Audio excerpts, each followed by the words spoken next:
I denne video ser vi nærmere på Dangears smarte Wi-Fi overvågningskamera, Mjølner, samt hvordan man forbinder det til SmartLife-appen på sin smartphone. Kassen indeholder Mjølner overvågningskameraet og vægbislaget, antennen, brugsanvisningen, monteringsskruer med tilhørende ravplugs, en tilslutningsmuffe samt en 220 volt til 12 volt strømforsyning. Mjølners kompakte kamerahus og vægbeslag er begge udført i en robust metalkonstruktion, hvilket gør det vejrbestandigt og vandtæt. En anden unik ting ved Mjølner er, at strømledningen kommer ud igennem vægbeslaget, hvilket gør det nemt at lave skjult ledningsføring. Ledningen kan også føres væk fra vægbeslaget ved hjælp af ledningsudskæringen, som kan drejes, så ledningsudskæringen vender i den ønskede retning. Vægbeslaget er udstyret med en 180 graders justerbar vinkel, hvilket gør det muligt for eksempel at montere Mjølner under et udhæng, på en væg eller på et tag. Vi anbefaler at afmontere kamerahuset fra vægbeslaget, før man skruer antennen fast og monterer vægbeslaget til den ønskede overflade. For at få adgang til micro SD memory card indgangen i Mjølner, skrues de 4 skruer ud, som holder højttalercoveret fast.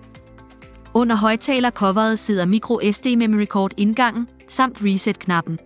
Reset-knappen bruges kun i tilfælde af, at man skal gendanne Mjølner til fabriksindstillinger. Vend micro SD memory cardet som vist i videoen, og skub det forsigtigt ned i kortindgangen, indtil du kan mærke, at det låser fast. Tjek, at den sorte gummipakning ligger korrekt oven på skruehullerne, og skru derefter højttalercoveret fast igen. Sørg for, at pilen på højttalercoveret vender mod fronten af kameraet. Tilslut strømforsyningen til en stikkontakt og sæt den sammen med den hvide strømledning fra Mjølner.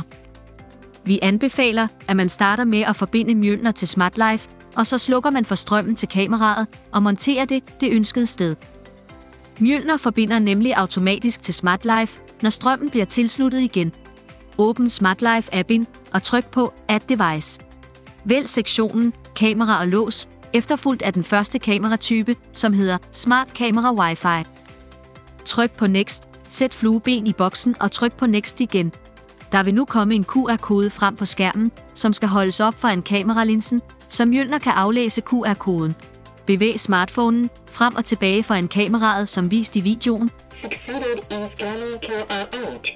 indtil du hører denne lyd fra kameraet. Nu er Mjølner tilsluttet til SmartLife og er klar til brug.